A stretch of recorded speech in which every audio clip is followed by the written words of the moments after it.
Voilà, ici on avait parlé des gènes sécréteurs et de gène Lewis. Le gène sécréteur, c'est pour la fucosinase 2, le gène Lewis, c'est pour la fucosinase 3. Et donc, en fonction du fait que le sujet est sécréteur, ou qu'il est Lewis positif ou Lewis négatif, ou sécréteur positif, sécréteur négatif, on a diverses combinaisons que vous pouvez voir ici.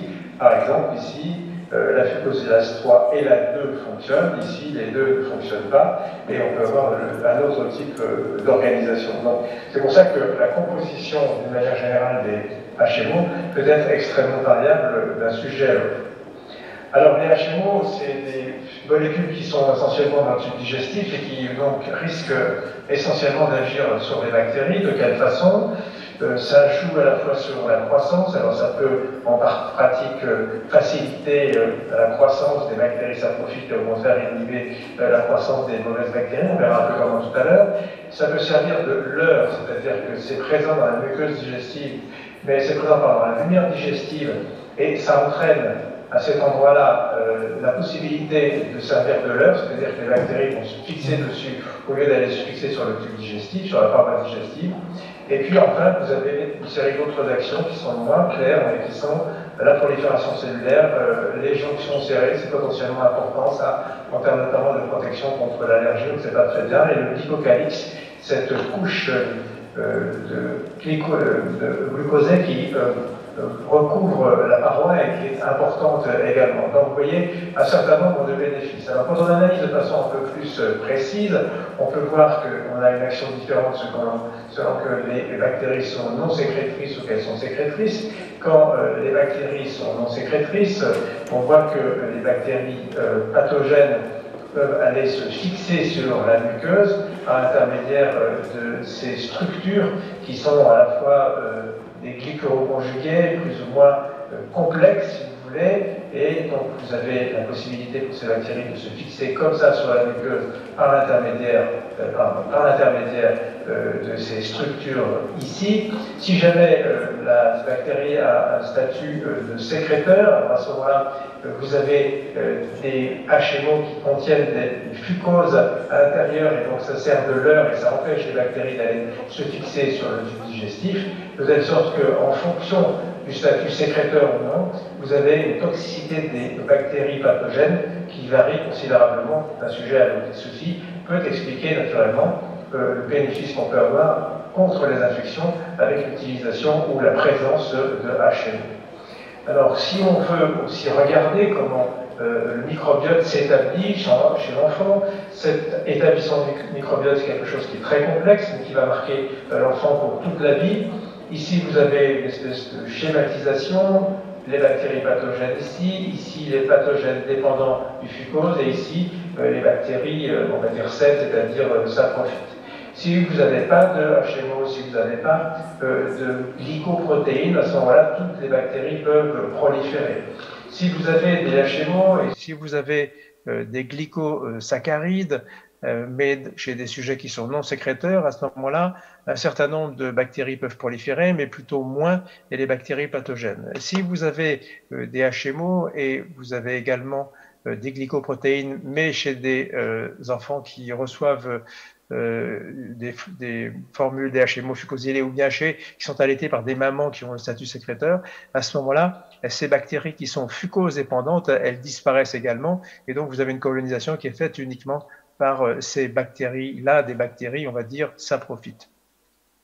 Donc, ce qui est intéressant, c'est de voir que maintenant, un certain nombre d'études très récentes ont été faites, et celle-là que j'ai prise pour cette présentation, pour analyser très précisément comment ça fonctionne avec les fucosylases, la 2 et la 3, les polymorphismes, leur relation éventuelle avec le microbiote pharyngé, parce qu'on s'aperçoit qu'avec les HMO, souvent, on a une réduction des manifestations respiratoires. Alors voilà une étude qui a été faite au Bangladesh, qui analysait les infections respiratoires. Le but, c'était de regarder l'association entre la fucosylase 2 et la fucosylase 3 et la survenue de ces manifestations infectieuses et la présence ou non d'un microbiote particulier au niveau nasopharyngé. Vous voyez, une grosse étude chez presque 250 enfants nourris au sein avec le statut sécréteur FUT2 ou Lewis FUT3 bien présenté, bien analysé.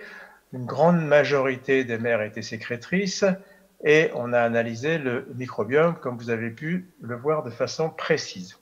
Quand vous regardez les infections chez ces enfants, vous voyez de façon non surprenante un pic entre 2 et 8 mois, on va dire. C'est là que vous avez vraiment le maximum de manifestations respiratoires. Et donc, on peut comprendre assez bien que si on analyse la relation, on voit plus de différences, s'il y en a, dans cette période-là qu'un peu plus tard.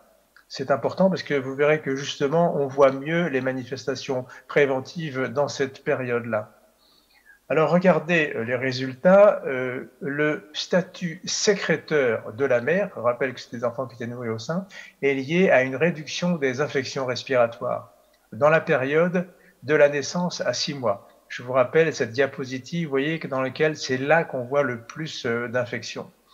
Et cette diminution, elle est de moitié. Mais plus tard, on ne voit rien. Et ce qui est très important, c'est que dans le microbiome nasopharyngé, on ne voit pas d'éléments qui permettent de prédire la survenue ou non de manifestations respiratoires. C'est-à-dire qu'il n'y a pas, pour l'instant, de corrélation qui peut être faite entre l'action éventuelle des HMO sur peut-être le microbiote nasopharyngé, mais là on n'a pas de preuve, ou sur autre chose pour essayer de prédire la survenue de manifestations respiratoires. Donc une étude qui confirme encore que les HMO fucosilés contribuent à la protection contre l'infection respiratoire. Le mécanisme, en revanche, très difficile de le dire parce que pour l'instant, on n'a pas d'éléments. Je pense qu'on en aura plus tard, mais pour l'instant, on n'a pas d'éléments.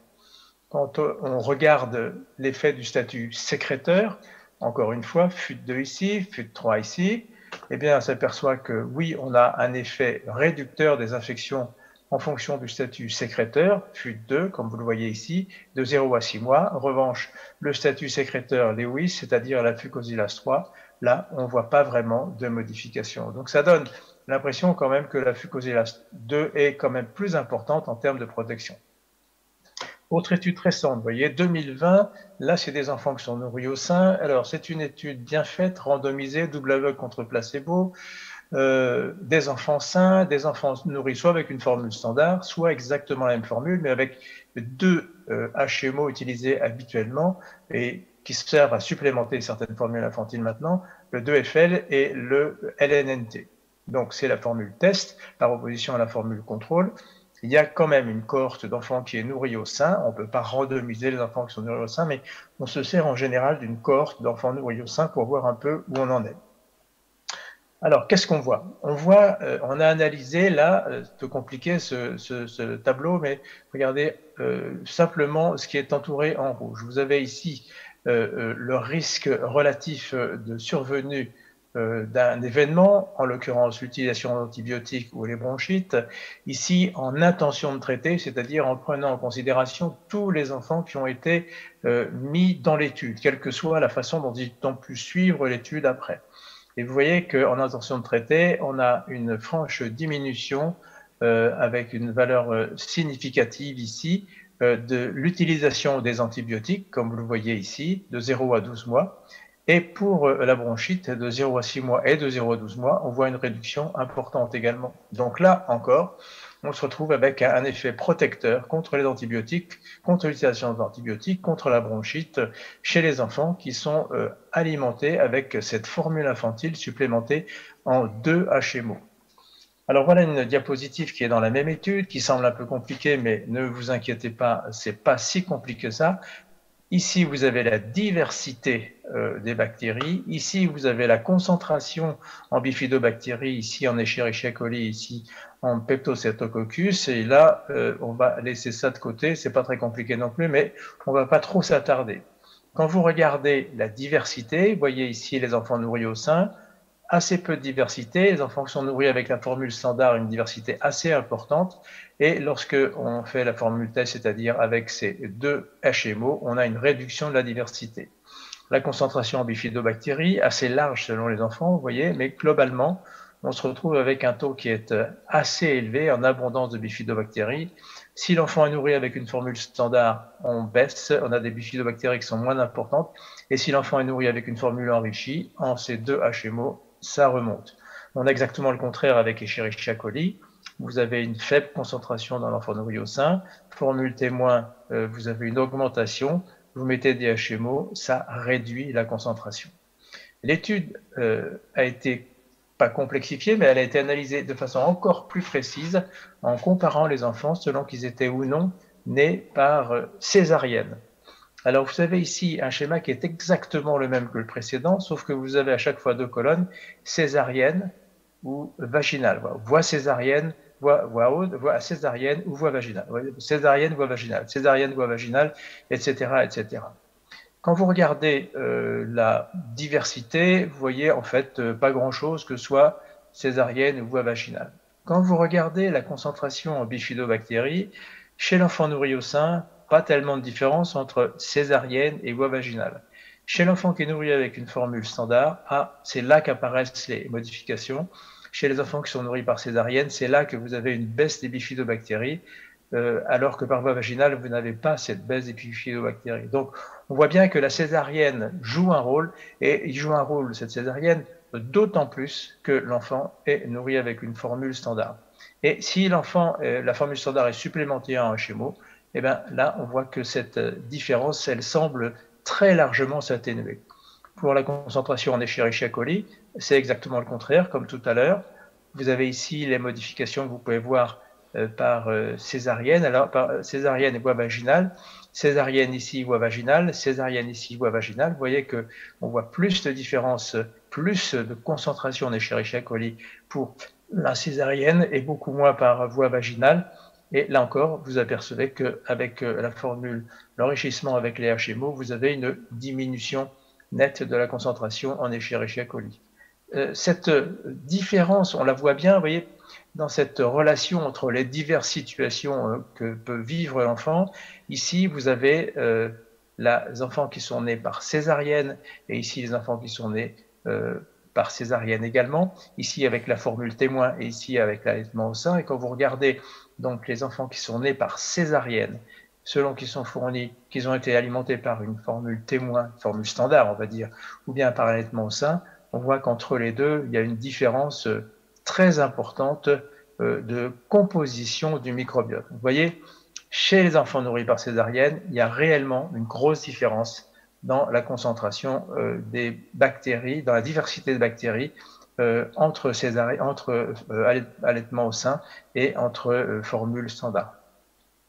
Alors une autre étude maintenant, toujours récente, comme vous pouvez le voir, 2021. Là, cette étude, elle a été faite au Malawi et on est de nouveau chez la femme enceinte. Alors il s'agit d'enfants qui ont été nourris au sein. Ils ont été analysés, le prélèvement de lait a été fait 6 mois postpartum. On a analysé toute une série de choses, en particulier la concentration en HMO, la concentration en fucosidés, la concentration de 51 HMO différents.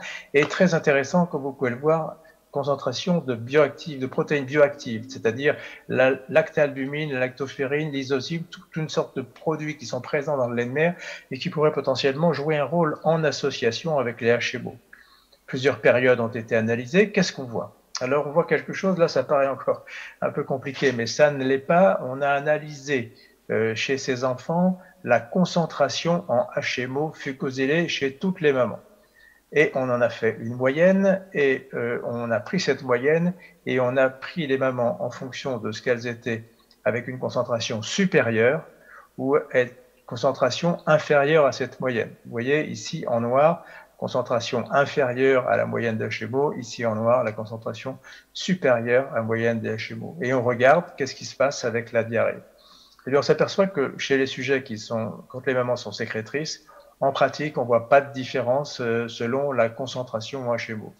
Mais chez les mamans qui ne sont pas sécrétrices, on voit que lorsqu'il y a une concentration en HMO qui est plus faible, eh bien, il y a beaucoup plus de diarrhée. Donc, on a un effet protecteur des HMO, et cet effet protecteur des HMO, très net contre la diarrhée, il se manifeste très bien chez les enfants qui ne sont pas sécréteurs. Il ne se manifeste pas chez les enfants qui sont sécréteurs, peut-être chez les enfants dont les mères sont sécrétrices, peut-être parce que justement, comme elles sont sécrétrices, il y a un effet protecteur qui est vraiment important. Alors, il y a toute une série d'autres analyses qui ont été faites, qui sont d'interprétation un peu compliquées, on va dire. C'est pour l'instant, à mon avis, il faut garder ça un peu en tête, mais sans forcément en tirer de conclusion. Vous avez ici, chez les sujets, quand les mamans sont non sécrétrices, une association inverse entre la lactoferrine et la présence de la fièvre. Ça, c'est assez logique. La lactoferrine est une protéine de l'inflammation, et donc vous pouvez imaginer qu'elle puisse avoir un effet sur la fièvre. Vous avez également des relations entre l'ostéopontine et la perte de l'appétit. Pour l'instant, pas d'explication à ça. Sur la présence de Hashimoto fucosylé et l'incidence de la diarrhée, opposition, une association inverse, ça c'est normal, avec une perte de l'appétit, un peu plus surprenant. Chez les enfants qui sont nés dans des enfants toujours dans des mères non sécrétrices, vous avez une association positive entre le taux des HMO total et l'incidence de la perte de l'appétit ou l'élévation de la CRP à 18 mois, et entre d'autres marqueurs également, comme par exemple la lactalbumine et l'incidence de la diarrhée. Donc toute une série de marqueurs qui montrent à quel point il est compliqué d'analyser vraiment la réactivité au HMO, sauf avec des modèles qui vont être des modèles mathématiques assez compliqués, car comme vous pouvez le voir, il y a toute une série d'événements incidents qui peuvent transformer un peu les associations et les bénéfices observés. Quand on regarde chez les mamans sécrétrices, on voit une association positive entre les HMO total et la prévalence longitudinale de la fièvre, entre les formes fucosylées et l'incidence de la diarrhée, entre la lactoferrine et l'augmentation de la CRP à 18 mois.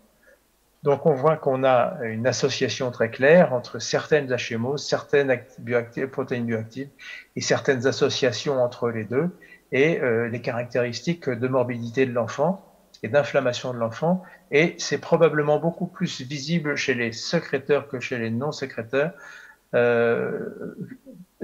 particulièrement chez les non-sécréteurs, probablement parce que la présence d'un allaitement chez des mamans qui sont sécrétrices a tendance un peu à effacer, on va dire, les analyses subtiles qui sont vues chez les enfants chez les enfants nés de mamans non sécrétrices.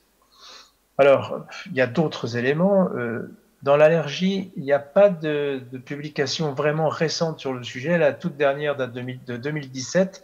Elle montre qu'il y a probablement, ça c'est une étude qui a été réalisée en Europe, il y a probablement une assez bonne corrélation entre certaines compositions du lait maternel et la survenue d'une allergie aux protéines du lait de vache. Alors, vous voyez que par exemple, le LNFP3, c'est-à-dire lacto-N-fucopentaose 3, est plus faible chez les mamans dont l'enfant a présenté une allergie aux protéines du lait de vache. Vous voyez, il est de moitié par rapport à ceux qui n'ont pas présenté une allergie aux protéines du lait de vache. Et donc, les enfants qui reçoivent un lait de mère ont plus de risques d'avoir une allergie aux protéines du lait de vache quand ils ont une concentration faible de LNFP3 par rapport à une concentration élevée. Donc, là, on aurait un effet protecteur de cette molécule. Quand on essaye de classifier encore plus précisément, vous savez que dans l'allergie au lait, on a des formes qui sont IgE-dépendantes et des formes qui sont non IgE-dépendantes. Les formes qui sont non IgE-dépendantes sont appelées également retardées, et les formes qui sont IgE-dépendantes sont plutôt, ces formes immédiates sont des formes qui sont IgE-dépendantes. Et bien, vous voyez que lorsque les mères ont des enfants avec une forme retardée, en général les mères sont sécrétrices, et quand les mères ont des enfants avec une forme immédiate, ce sont des mères qui sont non sécrétrices. Les formes retardées sont des formes qui sont très fréquentes chez l'enfant, plutôt beaucoup plus fréquentes chez l'enfant que chez les enfants qui ont une manifestation immédiate. Et il y a même une relation avec la dermatite atopique. Vous voyez que les taux de certains de ces HMO, LSTC, DCLNT et 6FL, eh bien, ils sont plus bas dans le lait des mères des enfants qui ont une dermatite atopique. Donc là encore, un effet protecteur potentiel de ces molécules contre la dermatite atopique. Ou peut-être un effet favorisant si la maman ne possède pas ces molécules. Alors comme d'habitude, dès qu'on a des enfants qui sont nés par césarienne, eh bien, on voit plus les modifications. Vous avez ici tous les enfants, vous voyez pas tellement de différence entre les formes IgE-dépendantes et l'eczéma. Et quand vous regardez les enfants qui sont nés par césarienne, vous voyez que la présence de FUT2 dans le lait de la mère, c'est-à-dire fucosidase 2, c'est-à-dire caractère sécréteur, eh bien, ça réduit les manifestations IgE-dépendantes et ça réduit l'eczéma lié aux IgE. Donc, un effet qui souligne un peu ce qu'on a vu juste avant. et qui n'est visible encore une fois que dans le cadre des enfants qui sont nés par césarienne. Et les enfants qui sont nés par césarienne, on sait que chez eux, c'est essentiellement l'environnement bactérien qui change. Donc il est très vraisemblable que cette modification de l'incidence de l'allergie puisse passer par une modification du microbiote, puisque justement c'est au niveau des enfants nés par césarienne qu'on voit quelque chose. Alors, il est très important également, quand on utilise ce type de formule, de vérifier qu'il n'y a pas de problème de croissance. Et toute une série d'études ont été faites montrant, il y a quelques années, qu'il peut y avoir une implication des HMO dans la survenue de modifications de la croissance. Et là, on a une étude encore très récente, vous voyez, 2021, qui a été faite en Europe, dans beaucoup de pays européens, 7 pays européens, avec la collecte du lait de mère et la mesure de paramètres chez l'enfant. Alors, qu'est-ce qu'on voit? Eh bien, on voit que le LNNT présente une corrélation négative avec la modification en taille. Autrement dit, plus c'est élevé, plus le gain de taille va être faible. Et ici, avec le LSTC, vous voyez une corrélation positive avec le poids pour la taille. Ce qui veut dire que si vous avez du LSTC un peu plus élevé, vous avez une augmentation de poids par rapport à la taille. En revanche, il n'y a pas d'association observée pour des produits comme le 2FL qui est, comme vous le savez, cette molécule qui est très largement utilisée actuellement dans les formules infantiles. Ce qui montre que pour l'instant, dans les formules infantiles qu'on utilise actuellement, il n'y a pas de problème. C'est sûr que l'utilisation des autres formules, des autres molécules devra faire l'objet d'une surveillance en particulier sur l'incidence potentielle sur la croissance. Pourquoi est-ce qu'il y a une incidence sur la croissance? Alors ça, pour l'instant, je crois que on n'a pas du tout de preuves qui nous permettent de dire avec certitude quelle est la relation moléculaire avec la croissance. Voilà, si on veut finir en concluant sur ces données qui sont récentes, comme vous le voyez, eh bien, ça confirme l'effet anti-infectieux des HMO. Les formes fucosilées montrent bien un effet protecteur, et on a vu que c'est un effet également protecteur chez les enfants qui sont nourris, qui sont nés par césarienne en ce qui concerne le développement de l'allergie. Il y a une grande variabilité observée en fonction des divers phénotypes, une variabilité également dans l'association avec l'allergie alimentaire et une variabilité dans l'association avec la croissance saturo-pondérale. Alors, naturellement, quand on termine une présentation comme ça, on n'a qu'une seule envie, c'est de dire il faut plus d'études pour essayer de mieux savoir comment tout se passe. En pratique, on aura déjà des données qui vont venir, puisqu'il y a une formule infantile qui vient de sortir, qui commence à être étudiée maintenant, et dans laquelle la supplémentation n'est pas faite avec 2 HMO, mais avec 5 HMO.